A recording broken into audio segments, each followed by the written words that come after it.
आगे बढ़ते हैं, बात करते हैं देश में न्याय और न्यायिक व्यवस्था की। एक बहुत जरूरी खबर है और इसलिए बार बार हम आपसे कहते हैं जो खबर कहीं और नहीं मिलेगी वो सिर्फ आपको यहां मिलेगी। भारत में एक कहावत है, मकान और मुकदमा दो ऐसी चीजें हैं जिसने एक बार शुरू कर दी तो जीवन भर जारी रहता है, जीवन भर पैसा लगता है। भारत जैसे देश में जहां न्यायिक प्रक्रिया लंबी होने की वजह से फैसलों में देरी होने के वाकये सामने आते हैं और कई बार ये न्याय को भी प्रभावित करते हैं। यही वजह है कि न्यायिक प्रक्रिया को तेज बनाने के लिए अदालतें भी चिंता जाहिर करती रही हैं। अब कार्यपालिका भी इसके लिए रास्ते तलाशती रही है। देश में 3 नए कानून के लागू हो जाने के बाद कहा जा रहा है कि इसमें तेजी आएगी।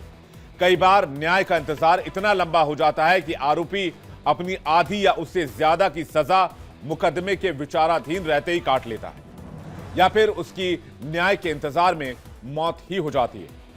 ऐसे ही अंडर ट्रायल कैदियों के लिए केंद्र सरकार और गृह मंत्री अमित शाह एक बहुत बड़ी खबर लेकर आए।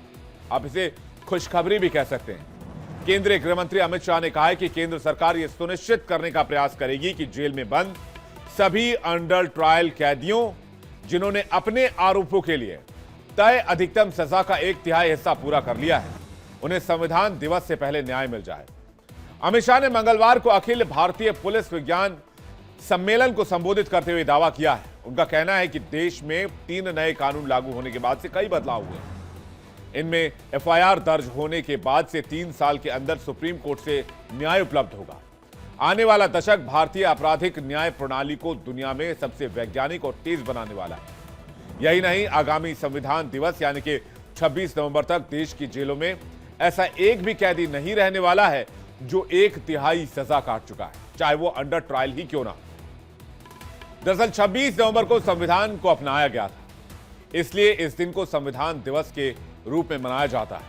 अमित शाह ने कहा कि अंग्रेजों ने 150 साल पहले अपने हिसाब से कानून तैयार किए थे। पीएम मोदी की सरकार ने इन कानूनों में काफी परिवर्तन किया है। देश के नागरिकों की सुरक्षा मुहैया करते हुए उनके संवैधानिक हकों को तय करने का काम किया है। पुलिस कार्रवाई से लेकर अदालत की प्रक्रिया को समयबद्ध किया गया है। 3 नए कानून लागू होने के बाद अब देश के नागरिकों को प्राथमिकी दर्ज होने के बाद उच्चतम न्यायालय तक 3 वर्ष में उपलब्ध होगा। अमित शाह ने कहा कि सरकार का प्रयास रहेगा कि एक भी कैदी अपनी सजा का 1/3 हिस्सा पूरे करेगा तो वो न्याय पाने से वंचित नहीं रहेगा। हमने कोर्ट, प्रोसिक्यूशन और पुलिस तीनों को लगभग 60 प्रोविजन के अंदर बाध्य बनाया है कि समय मर्यादा में अपना काम पूरा करे। 60 प्रोविजन।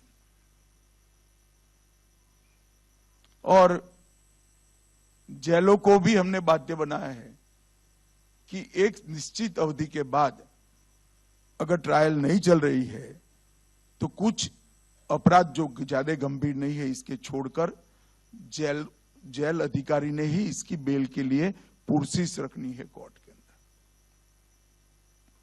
और हमारा प्रयास है कि संविधान दिन के पहले ये देश की जेलों में एक भी कैदी ऐसा ना हो जिसने अपनी 1/3 सजा काट ली है और अभी उसको न्याय नहीं मिला है, ऐसा एक भी कैदी नहीं। अंडर ट्रायल कैदियों के लिए इससे बड़ी खुशखबरी नहीं हो सकती। आप इस खबर को ज्यादा से ज्यादा सोशल मीडिया पर शेयर कर सकते हैं।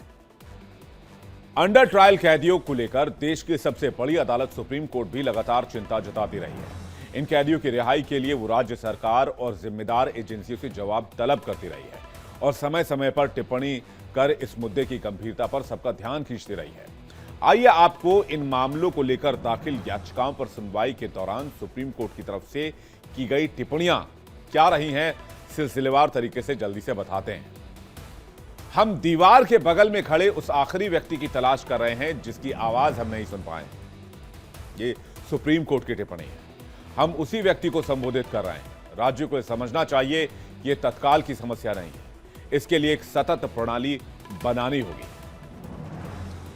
बीएनएसएस में यह प्रावधान किया गया है कि पहली बार अपराध करने वाले यदि उन्होंने विचाराधीन कैदी के रूप में अपराध के कारावास की 1/3 सजा काट ली है और वो रिहा होने के हकदार हैं, जो लोग पहली बार अपराधी नहीं हैं उन्हें कम से कम आधी सजा का प्रावधान बीएनएस में किया गया है। एक विचाराधीन कैदी जिसे शुरू में आजीवन कारावास जैसे जघन्य अपराध का आरोपी माना जा सकता है, उस पर बाद में छोटे अपराधियों के लिए आरोप तय किए जा सकते हैं। इस अदालत के लिए इस बात पर जोर देना जरूरी है कि जेलों में कैद महिला कैदियों की पहचान के लिए विशेष अधिकार बनाए जाएं और जहां महिला कैदी बंद हैं, संबंधित जेल अधीक्षकों को ऐसी महिला कैदियों पर विशेष ध्यान देना चाहिए। बीएनएस की धारा 479(1) के तहत रिहाई के लिए ये पात्र हो गई हैं।